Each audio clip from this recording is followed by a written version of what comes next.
Hello everyone, welcome to the SMITE Comprehensive Guide to the Solo Lane. This is Draco's requested Ratatoskr in the solo lane.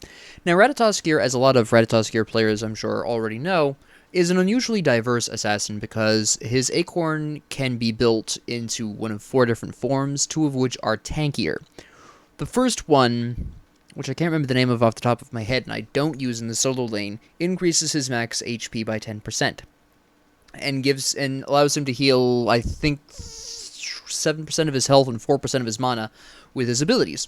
Well, per ability hit. I don't build this because, first off, I have a bit of a problem with increasing max HP as a solo laner, in case you're against Thanatos or Achilles or Ao Kuang is their jungler. You know, all of these people who either can do percentage of health damage, Ares is another good example, or otherwise can insta-kill you once you fall below a certain health threshold. Therefore, building max health, it becomes a somewhat risky proposition. On the other hand, the mana regeneration is unusually powerful. So there is that as well. So that becomes more of a personal decision. I prefer the thick bark acorn, which increases your protections by 10% and also gives you a second flurry and gives flurry the ability to increase your protections. I prefer this because the second flurry is really powerful when combined with Bluestone Pendant, because that's basically more Bluestone Pendant damage, especially in the late game when you evolve it, and that's just an absolute insane amount of damage, and the increase in your protections is really nice. Also, within a 10% increase in your protections, it works really well with Gladiator's Shield as well.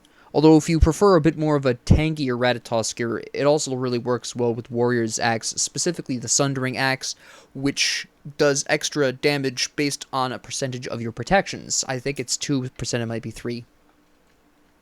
Now my landing opponent is probably going to be Bellona, but beyond grabbing Bluestone Pendant as the starter item of choice here, the only other legitimately damage item that we're going to be building is Soul Eater.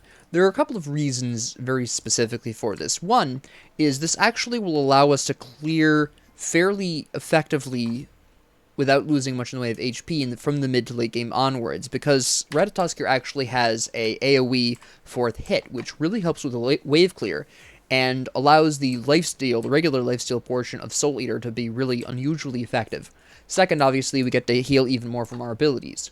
Now, just so that we have a comparison here, Evergreen Acorn, 7% of your max health and mana, fairly impressive, 10% max health increase, this is really nice, versus Thick Bark Acorn, 3% of your max health per ability, Flurry provides extra protections, and you get to use it twice, 10% protections. It's really nice. I, again, prefer the Thick Bark. If you prefer the Evergreen, that is, up to you, but I must advise that if you are against someone like Achilles or Thanatos, someone who actually doesn't much care about your health and wants you to have higher max health, obviously don't build that. I just prefer Thick Bark because, again, using it with Gladiator's Shield is incredibly effective. There is probably a way that you could work an Animosity Ratatoskr in there. Oh, I missed that. You're ideally going to be timing that so that way your last, your AoE hit triggers at that time, but unfortunately I goofed it. It's not so much of a problem because obviously the waves haven't met yet, and it is indeed Bellona. So what we're going to do is a couple of very interesting things. We want her to hit us, and we want to hit her. There we go. The reason why we want her to hit us is because I just reduced her protections, which is going to be meaning that my minions are going to be doing a little bit more damage to her. And obviously pulling the minions away there as well. We're about fairly matched there. Now I did that specifically for some extra damage on her. I didn't even know I still had a minion alive there. That was a waste. She did that too early. Now, I state specifically she did that too early because, in all honesty, she could have done that when the waves were about to meet, and I would have been able to use my AoE attack quite as early in that little fiasco. So she really used that very early. That was better. Oh, I have a jungle Anubis? What? What are you doing here? Oh, she's got her passive move increase. I threw that away too. You want to dive in here? Is that a jungle Anubis? It is. What? Alright, that's not what I was expecting at all.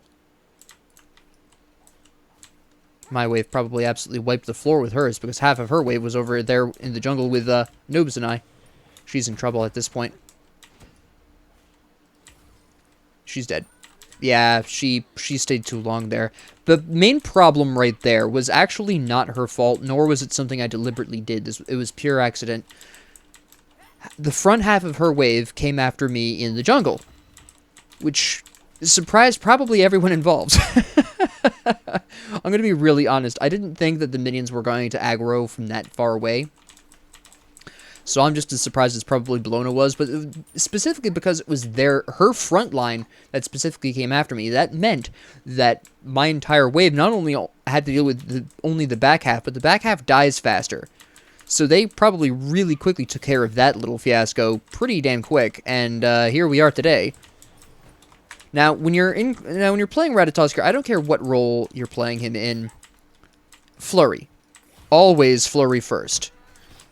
It is, hands down, in the early game, his most effective ability. The second thing you're always going to want is Acorn Blast. There are two reasons, very specifically, Acorn Blast is important. She probably has her mana buff. She does. I need to go back and get mine. Actually, no, we're just going to go ahead and grab this. I'm just going to go in for some... we're going to mix it up a little bit more here. That was kind of a bad shot. I clipped her, but it wasn't nearly what I needed. Okay, we're definitely going to have a problem here. That was good prediction. Good prediction. I'm going to need to go back anyways, so I'm not too concerned here. We're just going to go back. We're not going to take any chances here. She probably has... Yeah, she's got level 2. She's probably working towards Berserker's Shield. Very likely. Now, I stayed up as long as I did so I could get the 1500 I need for Soul Eater. I'm going to start being able to stack that. Very important. I'm going to go ahead and clear this wave really quick, because obviously I want to clear the wave before I go for my mana buff. I'm going to just blast that to pieces. The waves are just coming up now. I anticipate being able to clear this really quick and grabbing my blue before she is able to wipe out my wave completely. Again, now that we have Soul Eater, we really don't necessarily need to invest mana in this. She's clearing that a little slow. This is because she's slightly behind. And here we are. We timed that relatively well, so we didn't lose anything here. So we're all set. We're in a really good spot right now. And, you're back there. Yep, there we are. We're just gonna go on ahead and gently clear. By gently clear, we're not gonna use any abilities. We're gonna save this up for if she decides to come in here and mix it up.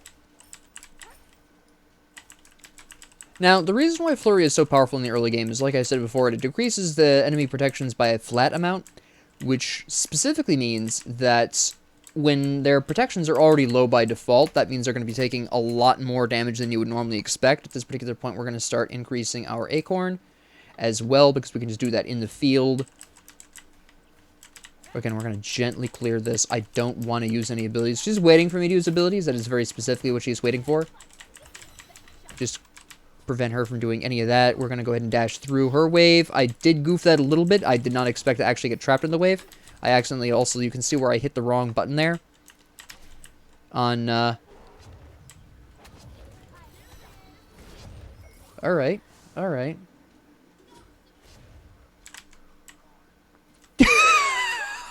What the hell are you doing? What was that?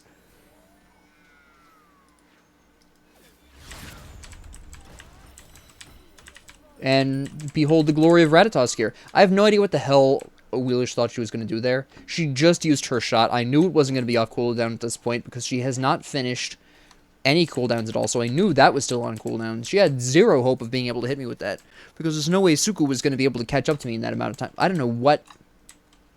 That was a gross miscalculation on her part. I have no idea what she was thinking there. I wasn't sure I was going to get the credit for that. I didn't think I'd done enough damage. I didn't think I'd done my damage recently enough to get the kill credit for that, but I'm fairly fortunate that I did, so that's some bonus for me. But yeah, I'm not sure what she was thinking there. If she hadn't killed me in that first initial confrontation, she wasn't going to kill me under tower. That just wasn't going to happen. And even if she did, she would have... Oh, now you're upset? What? What is this?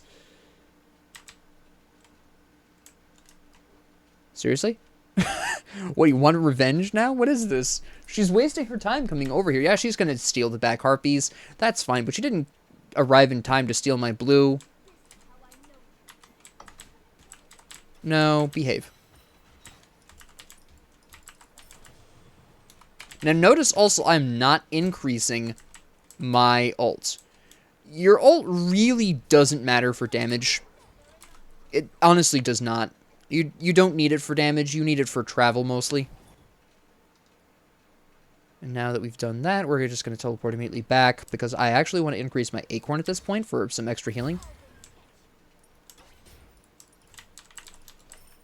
Now, I haven't needed to go over to mid lane, because obviously mid lane's been curb stomping.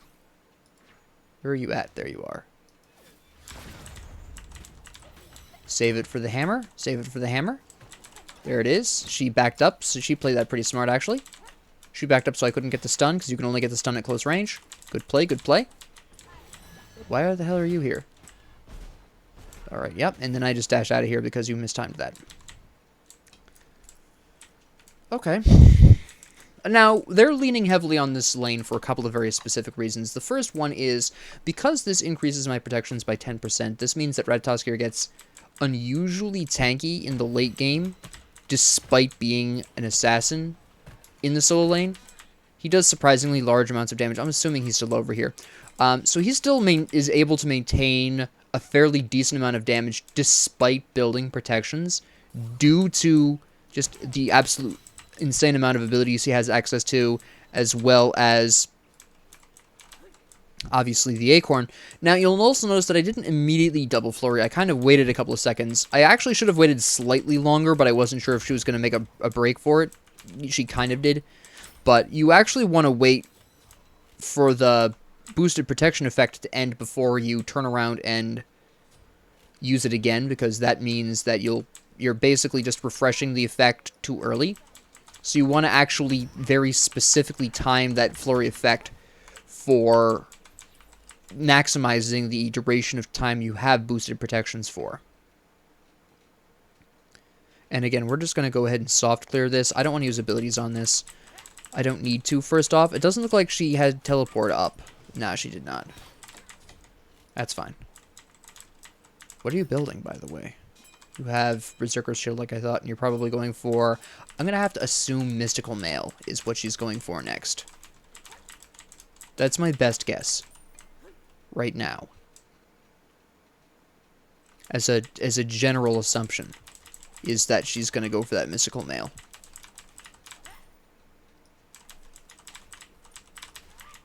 More soft clear so I can get my mana back, and then we're just going to go ahead and pressure this, or completely whiff, whatever happens first. Now, notice down at the bottom, a couple of seconds there on the flurry. We're going to refresh that right at when the last second ends. And we're just going to back up because I, for some reason, thought the Fire Giant announcement was an enemy coming in from a ward, but no. Looks like Anubis is looking to gank over here. Well, she knows he's there.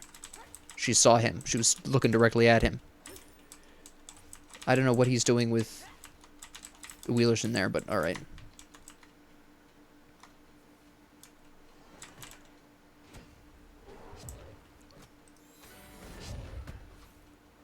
Really? She's spending too much time over here. She's wasting her time. She really is.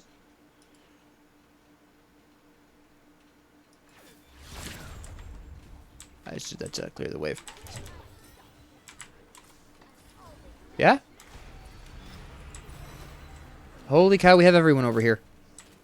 I'm going to let that... Yeah, I was going to say, that's free and clear.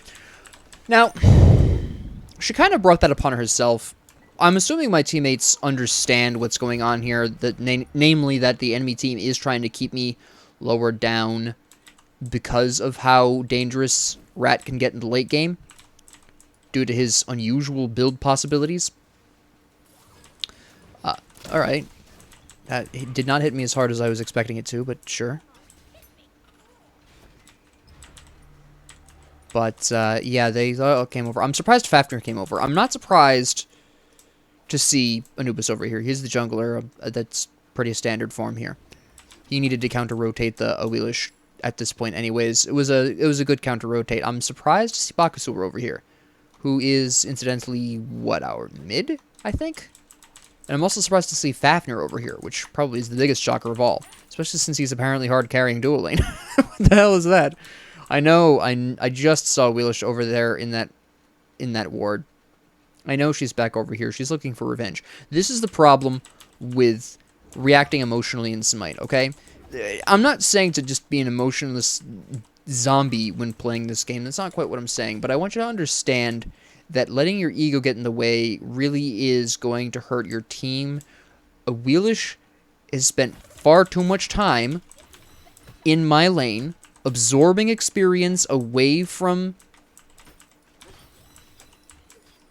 Bellona, that's her name, and not helping her teammates out. This is why Bakasur as a mid lane has been able to get away with being a mid lane. Normally Bakasur is an atrocious mid lane, but because he's been able to get backup from Anubis as a jungler, as our jungler, and Awilish has been spending so much time over in right jungle trying to kill me, it's been a 2v1 in the mid lane, and Bakasur has been able to do really well in the lane, whereas normally he wouldn't. Alright, that's basically what that's coming down to at this point. So that's the reason Bakasur is doing so incredibly well in that role, when, again, he wouldn't normally, is very specifically because of the Awilish gameplay. And she's back over here again. There's nothing she can do over here to help Bellona. There is no helping Bellona at this point. She is too far behind, and I have my ult. I just walk out of here, basically. And if you think you're going to catch up to me and fight me, I have dart still. I mean, honestly, she spent, I gotta say it, it's got to at least be half a minute over here.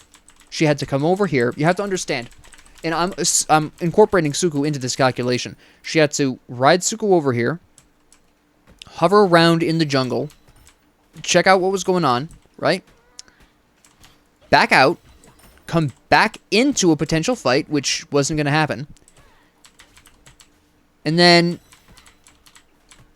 all I have to do is ult, and she's still, you could see on the mini-map briefly where she kept following me for a little bit there. Go ahead, hammer.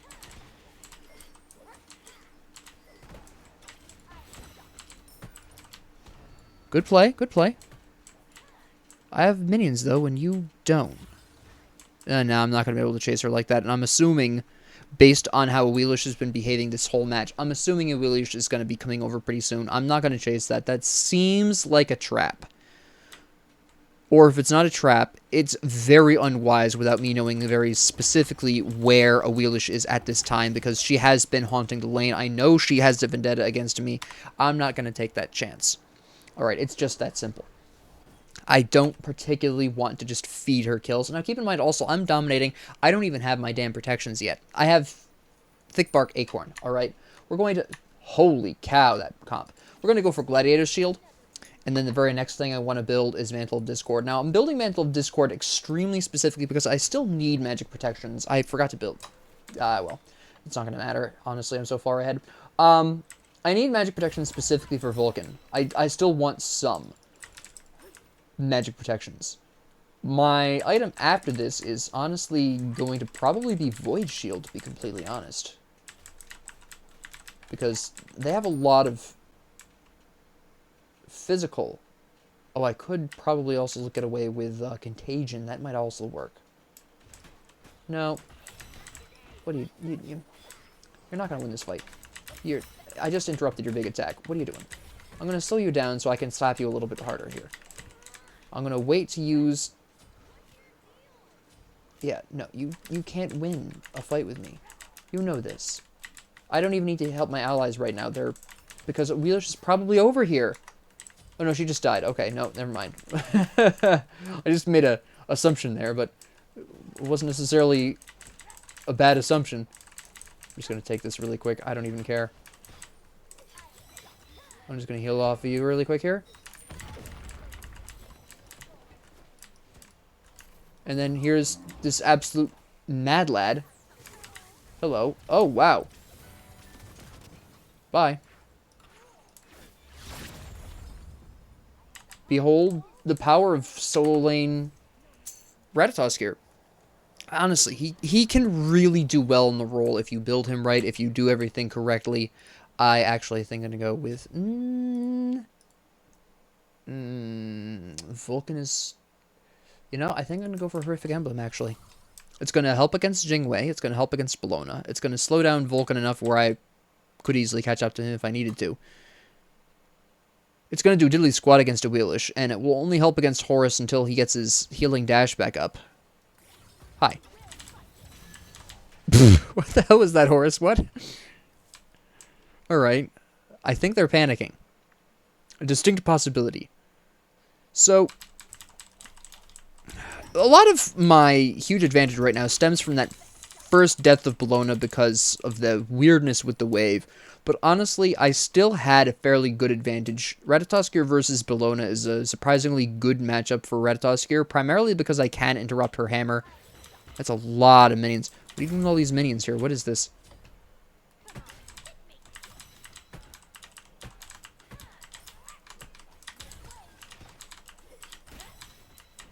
Come on. Bust out the hammer. What do you got? Where's the hammer? Where's hammer time? There it is. That's what I was waiting for. Good. And now you die. I don't know why she bothered boxing me. You could see right away there was no hope. This is not the first time we've had this conversation. What is she building, by the way? She has stone cutting sword. Okay, I can kind of understand that. I think sovereignty wasn't a great choice. I think she should have gone with something a little bit more defensive. I think she would have been better off with something like Breastplate of Valor, perhaps. Something along those lines. We're not going to push that. I don't really need to. That's... Hello? Hi. How you doing? Alright, that's fair enough. You're going to turn around. Okay, I wasted a lot of resources there for absolutely no reason, other than to just intimidate her. That was just... I didn't need to do any of that. That was all just excessive. I'm going to be really honest. Alright, at this particular point, I think... probably I should go into Contagion, to be honest. Not magical. What am I doing? I'm just going to go into Contagion here. Now, you might be wondering, Professor, why not say Mystical Mail? I'm going to be really honest with you. Ratatoskr just doesn't need it. He doesn't care. Alright? I have enough potential damage to bear with my abilities that I really don't need Mystical Mail. She did go with... I was wrong about that. I thought for sure she was going to go for Mystical Mail. She went with Sovereignty. Which, I can see why she did, but that's the Horus's fault. We're going to have a conversation about that. That's not great. I should use that a little bit earlier. I used that too late. I could have done more damage to her if I'd used that a couple of seconds earlier. Poor Nubis. Alright.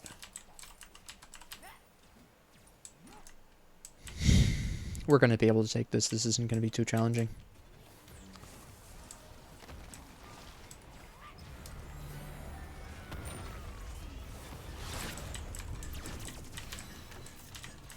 Alright, and then we're going to wait a couple of seconds here.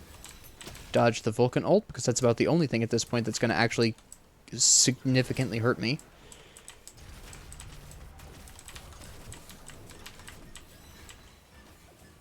Woo! Watch out for that Vulcan. Here, Vulcan. I really need you dead. You don't understand. Okay. That went okay. We got the tower at the very least, and it looks like Bakasur is lining up to take the mid lane tower, which is fine. Yeah. Alright, well, let's actually Gold Fury. That's a good call. Bakasur smartly backed off to help us with this. Good.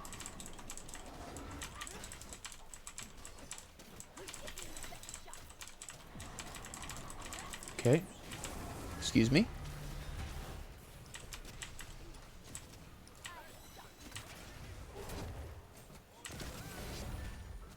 Oh! Out of here. I barely survived that, and that was, again, mostly the threat of Vulcan. He's pretty spooky right now, gonna be really honest. Yeah, that's fine, that's fine. Yes. Let's see if we can stop whatever this nonsense going on over here is. They didn't even... Oh, good on Bakasur. That's actually really significant for me. That means I can basically throw myself into this next fight with very little concern for the next 45 seconds, because Vulcan's dead, so it's kind of whatever. We'll go ahead and grab the oracles. I don't know who actually got the Gold Fury. I don't need to chase her. There's nothing I'm fighting for right now.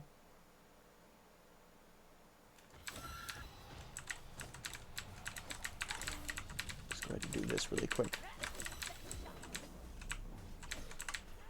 Mostly because I need the gold. There's a fairly nice wave over here. Cupid is grossly ahead of Xingwei, so we don't care.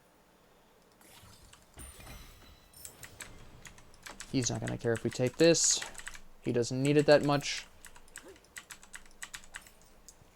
Excellent. Now we're going to go ahead and rejoin our allies at this point, because they're clearly about to mix it up. I might pop in with a spicy little ult, I think. Oh, wait, we'll take this really quick and do some extra damage. My teammates are fairly ahead, so I'm not too concerned that they're going to need me in the next couple of seconds.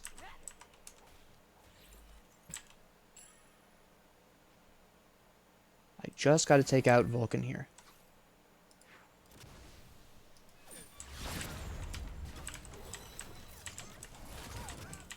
You've just miscalculated. He, unfortunately, went the exact same direction he popped me in, which was definitely an error. Oh, wait, my boy is in danger. Oh, no. Oh, we'll have to avenge my boy. There she is.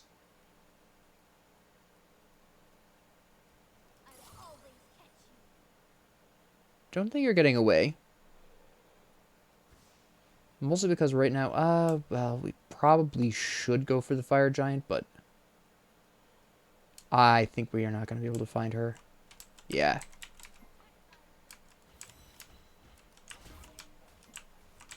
What do you mean cancel that? Why?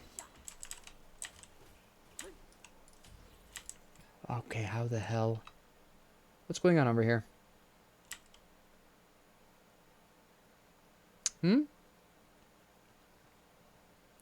Talk to me. What happened? How did Anubis die to Jingwei?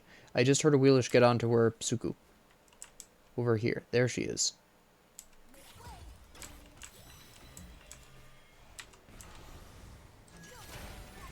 Nope.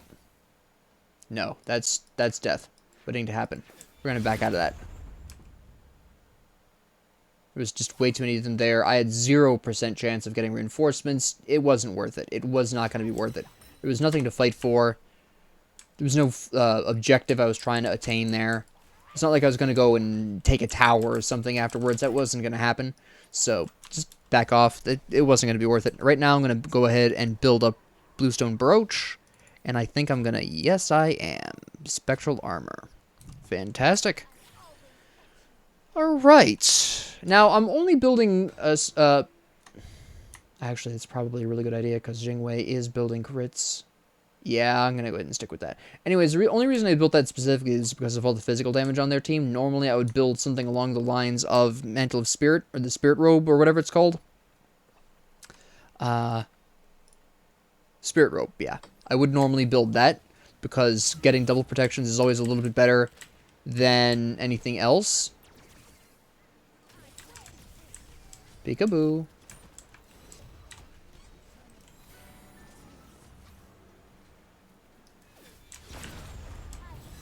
And you're dead. Yeah.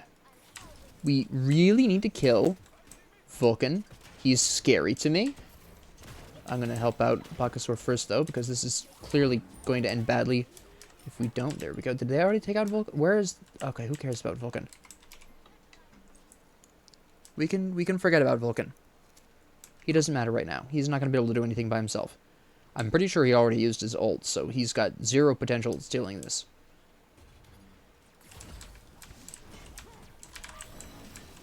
Ouch. There we go. Now we're going to take mid tower. Anyways, Spirit Robe gives you 40 total protections, which obviously helps Glad Shield a little bit more.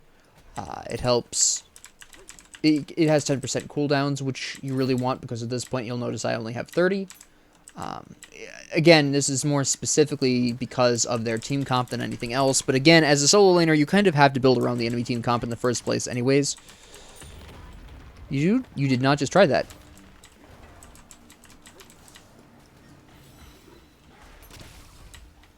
No. You don't get out of this. Neither do you. Maybe you do. Hold on. Yeah, I got way too aggressive there. That was... that was... I was getting... Fafnir and I getting really arrogant. That was what that was. I mean, it worked out in the end, because, again, Vulcan is the only magic damage on their team. He did die right afterwards. So, in that way, it was worth it. I can definitely see where they're going to be able to... the enemy team just surrendered there. So, that's Ratatoskr in the solo lane. Again, you can build Evergreen Acorn, but I urge caution on this. You have to really pay attention to the capabilities of the enemy team composition before you decide on Evergreen. Again, I've kind of just developed the habit of going for Thick Bark because it does work really well with Glad Shield. And the only real damage item you do want to build in Ratatoskr, besides potentially your starter item, is going to wind up being... Did we just crash? And, well, I guess that really doesn't matter, to be completely honest. I would have liked to have talked... Well, I can always just bring up the match history. But, we'll just talk about the match while we're in the victory screen here. Now, again, Thick Bark Acorn works really well with Gladiator's Shield, which is, of course, Ratatoskr is very ability-based, especially if you use Bluestone Brooch, or even Warrior's Axe. If you choose to go Warrior's Axe, you might... Oh, there we go. You might be interested in going for Heartseeker maybe later on. I tend not to do this, though, unless the enemy team comp is abnormally tanky. It's really not that justified, because quite frankly, I mean, look, Bluestone Brooch is already doing 7.5% of their current health as extra physical damage as you're damaging them. So there's really not, like, some kind of pressing need for... Heartseeker, and to be totally honest, he didn't back once, but he died 3 times, but okay. The issue with Heartseeker is, very typically, it is going to take away protections in the long run. Even if you build Sundering Axe, which is 30 of each protection, and that sounds really nice, but compare that to, say, gosh, Spirit Robe, which would be a contemporary, that's 40 of each protection with 10% cooldowns. Sundering Axe is good, don't get me wrong, but you're not necessarily going to want to sacrifice additional protections for Heartseeker. I personally, in my experience, having played Ratatoskr in a variety of roles, jungle, solo, support, I've always found Heartseeker to be a bad item to build in the solo lane because it makes him too squishy. Notice here, again, I only have the 2 purely damage items, Bluestone Brooch and Soul Eater, right? I have a hybrid item here, and I have a technical hybrid in Thick Bark Acorn. It provides me with some power, it provides me with some protections. Then I have 2 pure defense items. Again, Spectral Armor here specifically for that enemy team comp, but Spirit Robe is what I typically go to in most team comps. It's a comp by comp thing. If they had been primarily magical, I would have gone with Genji's Guard here instead. But that's generally where, you know, that's generally where you want to be as a solo anyways. As I've said numerous times before, you really want 2 damage items, 2 hybrid items, 2 full protection items, and Ratatoskr really reflects that well. The issue with Bellona is actually not her starter item, nor there's not really a whole lot wrong with Bellona's build, actually. It's a good enough build. It's actually a fairly decent build. I don't know what the hell she was building at the end there. That wasn't going to be whatever that was going to be, it was the wrong thing. But beyond that, her build is fine. I mean, Bellona works really well with Death's Toll. That's fantastic. She can roll that into Death's Embrace for some great health and mana restoration in the late game. Absolutely fantastic choice. Berserker's Shield, really great. I prefer Soul Eater on Bellona as well. I find Soul Eater is really great on Bellona.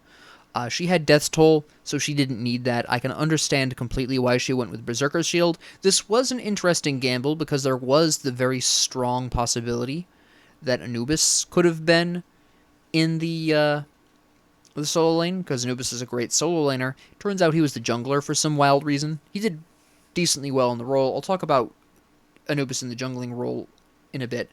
But Berserker's Shield was a bit of a risk, but a strong pick on Bellona, especially in the early game. Again, she mostly died due to that weirdness with her front line aggroing onto myself when Anubis and I were kind of flirting with death in the jungle there with Awelish and Bellona. I'm not sure why the minions aggroed that far away. I don't know if they updated that and I just wasn't paying attention, which is very possible. Or I maybe accidentally wandered into their range while slapping Awelish, which is, again, also possible. But it doesn't matter how it happened. At the end of the day, they did chase me into the jungle, and that really weakened her wave, which gave me a huge advantage in that very next confrontation. And she really should have backed off when she saw me, because by that point I had 6 minions. And yeah, I was being followed by 3, but they were already damaged at that point, so it wasn't going to take much for Ratatoskr with the AoE 4th attack in his chain and the infamous flurry. It wasn't going to take me long to get rid of those minions and just blast through her. And she should have been able to anticipate that. She was already slightly behind because it's a bad matchup anyways. I'm able to, like I said before, I'm able to interrupt her major wave clear, which is the hammer swing. It's also her primary source of damage. Yeah, everything she does damage, but the hammer swing is the really big damage item in her kit, and I can interrupt that. So she was already on the back foot anyways at that point, so she really should have backed off at that point, and the fact that she committed to it is the reason why she died there, and I was just able to, because again of the positive matchup, I was able to roll that into a really easy snowball. Now, her immediate reaction, and I can understand why she built this. At first, this doesn't make a whole lot of sense. I've seen more and more solo lanes build this, which... Alright, so the trend of solo laners building Sovereignty is for a couple of reasons. First off, it provides you with a rather impressive 65 physical protections, which is approximately equivalent to, say, Breastplate of Valor, which used to be a really popular pick. It also gives HP 5, which helps keep you alive for a little bit longer, but unlike Breastplate of Valor, which gives you mana, Sovereignty is giving you health, which means you're actually getting a little bit more health. And this is... How effective I find this really largely depends on both the situation, the context, whatever the hell else is going on. Now, in this particular circumstance, I don't think this was a really strong pick. Why? Well, first off, Bakasur does true damage with relatively low cooldown. I think it's like 10 or 12 seconds. So it's got average cooldowns, I would say, but it does true damage, and he just absolutely slaps you down. On top of that, he had good old Mannequin Mace, which doesn't much care because of how low the damage output is on this. So there's that. She probably built this because Horus was clearly not going support. That's, again, a totally different conversation we're going to have in a bit here, which explains a lot of what happened in dual lane and why Fafnir was so far ahead. Anyways... So she probably built this to kind of cover for the fact that Horus did not build any auras at all. It was almost kind of like Sir Board Turtle was forced into building Sovereignty. There's a possibility Sir Board Turtle would have bought Sovereignty anyways. It's just how effective this is in the solo lane really heavily depends upon the matchup, and at that point I was too far ahead. The real issue I have with Sovereignty in the solo lane is, as good as it looks on paper, the fact that it's really not doing a whole lot for you in terms of damage output at all this early in the game makes it a little bit rough, and you don't really need an aura that early in the game in the solo lane, or at least you really shouldn't. If you need an aura in the solo lane, your jungler is playing wrong. Notice that for Ratatoskr, I went from Bluestone into Soul Eater into Glad Shield. So we're seeing damage, damage. Now we're starting to see some protections mixed in there. Full protection, full protection. This was hybrid, which I built before Glad Shield. But you can see the definite... I should actually probably rework this. I forgot about that. Damage, damage, hybrid, hybrid, full protection. Right? Now, I was able to start going into my hybrids before my full protections because I was ahead. Normally, after Thick Bark, I probably would... I typically go into Mantle of Discord, then Glad Shield, then whatever my last item is, typically Spirit Robe. And I do that so that way I can get some protections online and help survive whatever the hell's lurking out there. And Bologna didn't really have this. We have damage, we have hybrid, we have full protections. Not a terrible idea, but... And again, kind of shanghaied into it. Hybrid, hybrid, damage. She only had one pure defense item, which is part of the reason why she died so quickly.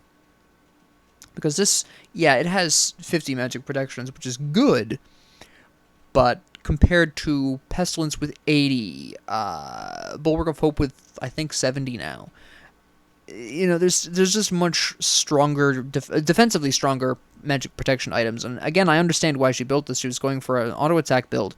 You know, Stonecutting Sword is a great choice.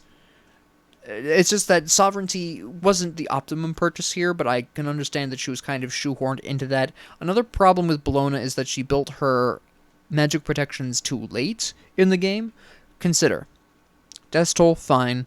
Berserker's Shield, physical protections, that's fine. This, and here's the real kicker. She already had her physical protections at this point, right? She also knew by that point that my jungler was magic damage. Sovereignty, its effectiveness is really heavily altered by the situation. As I said earlier, the situation, just in black and white terms, the situation was she was under threat by two different damage types fairly consistently, primarily physical from me and my minions. But the fact that we had a jungling Anubis meant that magic damage being present in that lane at really random intervals was absolutely a possibility. She should have built some form of dual protection at this point. Now, not specifically magic protections. Notice I didn't say she should have built magic protections. I said dual protections. This is where, and this is actually, you know, why I typically would build Mantle of Discord before Glad Shield, because my order of items was Bluestone, Soul Eater, Acorn, Glad Shield, Mantle of Discord, and that was because I was ahead. If I was either roughly at the same level or point as Bologna or behind, this would have been Bluestone, Soul Eater, Thick Bark, Mantle, then Glad Shield. And the reason why it's important for you to have magic protections is obviously in case the mid rotates. Sometimes it's justified, sometimes it's not, but the fact that we had a jungling magic damage source, she needed dual protections. Sovereignty is something she should have built later on when team fights were starting and the aura would actually mean something. At that particular point, she really should have built something that gave her both kinds of protections. Okay? That's really what my issue here is with Sovereignty. It's more about that this should have been a dual protection item at this point. Sure, she could have built Sovereignty and made use of that later on. That's fine. But at the point that she built it at, the aura didn't matter because there were no allies around her. Yeah, she was getting the stats from that, and that's nice. But at the end of the day, you really don't necessarily want a solo aura. You want the aura for your allies, and it was too early in the game for that to matter for her allies. Yeah, Wheeler was over there far too long, but that's just one person. So there's two problems with Sovereignty here. One, she should have built a dual protection item, whether this would be Spirit Robe, which is fairly cost effective, or Mantle of Discord, which would have been a little too expensive for her at this point, considering she was behind. Whatever. This should have been a dual protection item. Then maybe go for Sovereignty after that. Stonecutting Sword was a really strong pick. Shogun's Gusari was a really strong pick. It just basically comes down to the fact that she was shoehorned into Sovereignty in a negative situation. Well, not even in a negative situation. She was shoehorned into Sovereignty at the wrong time, and she built her magic protections too late. And again, just to recap, I have no idea what the hell this was going to be, but even if it was Chin's size, which would have been a really strong pick normally, she was so far behind that what she needed was more protections. She needed something to help keep her alive. This was not the solution, whatever this was, unless this was Aussie, in which case maybe it would have helped, but I really don't think so. Now, let me clear my brain for a second. Let's talk about Horus. Now, Horus was going for an animosity build. This is fine if you're a solo lane Horus, alright? Horus here built a solo lane build in the support role. Horus normally makes for a very strong warrior support, normally. There are two issues with the Horus support here. One, out of everyone on that team, he's the only out-of-role character. This by itself isn't a bad thing, but given the context of the situation, consider that some magic damage is supposed to come out of the Guardian. Now, that's not their primary job, but the fact that it's there forces the enemy to build their protections in a very specific way. For example, I built Spectral Armor because he was Horus, because they had 4 physical. I could get away with that, and knew it. Now, what's interesting is Nico BR 101 very definitely recognized this problem, because that's probably why they chose to try for an animosity build with Horus, which, by the way, they didn't even start building that right, but I'm going to get into that in a second.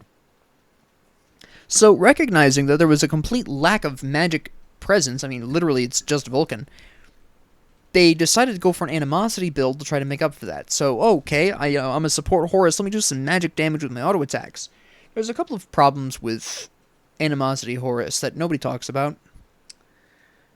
One is, yes, as impressive as your sweeping blow is, or as your little tornado is under the influence of animosity, at the end of the day, his attack speed, abilities or no, is too slow for animosity to really be significant in a team fight, in terms of damage output, which is primarily why I would build animosity in the first place. Horus doesn't attack fast enough, and he justifiably did not build any attack speed boosts. He didn't build Shogun's Kusari, he didn't build Talisman Energy, because the only people who would have benefited, well, actually, if he was going to go for the animosity build, he could have benefited from that as well, and no, he probably should have. He built no attack speed boosts, despite having space for them, 1, and 2, despite wanting to go for an animosity build. That could have been benevolence, or as well as whatever that is. But I based on the enemy composition, I'm doubting that he was looking to go for compassion. That's the one. I'm doubting he was looking for compassion at that point, especially considering he was already building fairly hybrid in the first place. It's almost a sure bet that he was going to go for animosity here. Now, his first item, and this is another huge red flag in terms of supporting, is Shifter's Shield. I spent a lot of time last episode talking about what makes for a good support and what doesn't. Shifter's Shield doesn't do anything for your allies. There is a reason that good old Gauntlet of Thebes, which my hero Fafnir built first, fantastic, there's a reason this is so popular in the support role. It's incredibly impactful in the role. You get huge amounts of protections. You get 100 stinking total protections, in fact. You get HP 5. You get max health. You get an aura that gives you an additional 10 of each protection, as well as all of your allies around you. This is a really significant support item. You can't get around that fact. It's just the way it is. Shifter's Shield, yeah, it can provide you with some damage. But then you get knocked down like bowling pins every 5 seconds, because this is only providing you with 25 physical protections. Yeah, sure, when you're in danger you get plus 40, and that sounds really nice on the surface, but you're still leaving your allies behind because you're not doing anything for them with this. And this only gives you increased protections under 3/4 of your health. Right? I want you to understand that, yes, on the surface, this is a really powerful 65 physical, 40 magic protections. But, that first 25% basically that means that your first 25% goes really fast. Right? And anybody who builds Rod of Tahuti is going to just have a field day with you. They're not going to care that you have 40 of each extra protection, because they're doing 25% more damage to you with Rod of Tahuti, which blasts most people out of the water. This is actually a big reason why I think Shifter's Shield isn't really purchased a whole lot, is because it really leaves Ratatoskr is a hugely popular magic damage item, and I think a lot of people build at standard, and that just really loves Shifter's Shield because the protections at that point really don't matter because of how much extra damage the abilities are doing, but that's, again, a conversation for another day. Glad Shield, understandable. I'm fine with this. Runic Shield? No. I understand this was built for the hybrid reason. 30 physical power, 50 magic protections, 150 health. Yay. This reduces magic power. We only had 2 sources of magic damage. One of them was a Guardian. Yes, Guardians are important, like I said before, to present some magic damage. Enough magic damage to force the enemy front line to build a little bit differently. Right? So they can't hyper-specialize, really. That's the main point here. The issue here is that because we only had 2 people with magic damage, and one of them didn't have any items with magic power, this was literally just built to counter Anubis by 40 magic power. There's a reason Runic Shield isn't built that often. Its aura is trash. Okay? And this was going to be Ansley, probably, if I had to take a guess. It could actually, no, I keep forgetting he heals himself as well with that. It could very easily be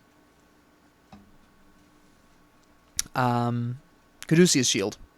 But either way, he's not building for his allies. There's no auras here. There's no really hard protections. There's no really serious protection items. These are all hybrids. And that's why he died 8 times. That's why Fafnir dominated. I mean, I'm sure he accidentally stole some kills from Cupid because of the way that Fafnir's ult works very specifically. But you have this really squishy Horus, a Bellona who had to mildly alter her build to try to cover for the fact that the Horus was really dropping the ball in the support auras. It's a mess. It really is. Now, you might be wondering, well, Professor, if the Awelish was doing, the Awelish doesn't look like she was doing too great, 2, 7, and 4, and the Anubis went 3, 5, and 14, why was Anubis 1 level down? Why was Anubis barely ahead of her in gold? It comes down to the fact that Anubis is slow as hell. It really does. It is purely a movement speed issue. This is exactly what I'm talking about. I'm not going to talk about the builds because they really don't matter in this particular comparison. Right here, we're talking about the move speed. Anubis just isn't fast enough to keep up with the Awelish, particularly when she's on Suku, if she was playing Awelish correctly. Mercury is also a really bad time for anybody who doesn't have jungler level speeds. But, I mean, ultimately, that's the issue. Just, Anubis was too slow, and Awelish was able to outpace him everywhere. She just died in the process, basically, is what it comes down to. But that's all I'm going to really... Well, there's one other thing I'm going to say. In the previous episode, I talked about how people, what justifies a character out of role. And I'm going to go ahead, and because I'm recording this before I release that episode, I'm going to go ahead and head off some questions at the pass here. A lot of people are going to say, well, the pros can do it. Well, yeah, they're pros. What a lot of people forget with pro SMITE players is they are playing hundreds of matches. Maybe even thousands in a week. They pick a team comp, they pick a strategy, and they play those characters and try to pull that strategy day in and day out until either they decide they want to use that or they drop it completely. Second thing a lot of people forget with these, I don't know what term you want to use for them, trash picks, fun picks, whatever. There's a variety of different terms. But whenever you pick someone out of role and they're not really renowned for being good in that role, a lot of people see pros do this and they immediately clamor to follow suit, thinking it's amazing. It's only amazing for 2 reasons. One, again, to reiterate, they're a pro. They've been doing this for maybe not years, but they've been cramming in the hours. It's like cramming for a test. They've just been putting the hours into getting really good with that character in that really specific role. Some famous examples were when, I can't remember when this was or who was the first to do it, but when they used to put Thor in the support role, right? No one saw that coming. But then once people figured it out, it meant nothing. these kinds of picks are only really good once. You play them, you surprise the enemy, they don't know how to react, and you get the advantage more due to their surprise than anything else, or their lack of knowledge about the card, the character in that role, right? So those are the two really big ones, is the element of surprise and the fact that the pro has been putting hours of work into practicing that character in that role. Like I've said in a couple of different episodes now, you can technically take any one character and put them into any one role and do well. It just takes practice, and how easy it is really does depend on the individual character. And it's just that Anubis doesn't have the speed for it. Right? Another famous example is Circuit support. Again, Anubis doesn't have the speed. There was a time when Ymir was being used as a jungler. He had the same issue as Anubis. He wasn't fast enough. Ares Walker in solo lane. Huge deal. A lot of people were playing all of these people. They were playing Ares in the solo lane. They were playing Circuit in the support role. They were playing Thor in the support role. Thinking that they could match that performance. Thinking that this pro had unlocked some kind of secret to success. No, they just put in a lot of hours of practice, and they had the element of surprise. But, and that still doesn't necessarily mean that it's going to be the right choice either. Again, if you're playing with friends, it doesn't matter, but if you're solo playing, solo queuing, it just comes down to a matter of awareness of what's going on and picking the better choices here. But don't be fooled just because a pro can turn somebody out of role. Just because a pro can play Circuit in a support role and do well does not necessarily mean that anyone can, or even that it should be done in the first place. Because that's running on the rule of surprise. Where just the shock of seeing this character in this out-of-place role throws the enemy for a loop. I've seen it happen several times, but that's not really going to help you nowadays because now people can see it coming. People know how to deal with it now. But I just kind of wanted to head that off at the pass. But thank you all very much for joining me. If you liked this, please like and subscribe. If you didn't, please ignore me. And if you have any comments, questions, concerns, ideas, suggestions, or requests, please leave them down in the comment section below. Thank you all very much for joining me, and have a great 24 hours.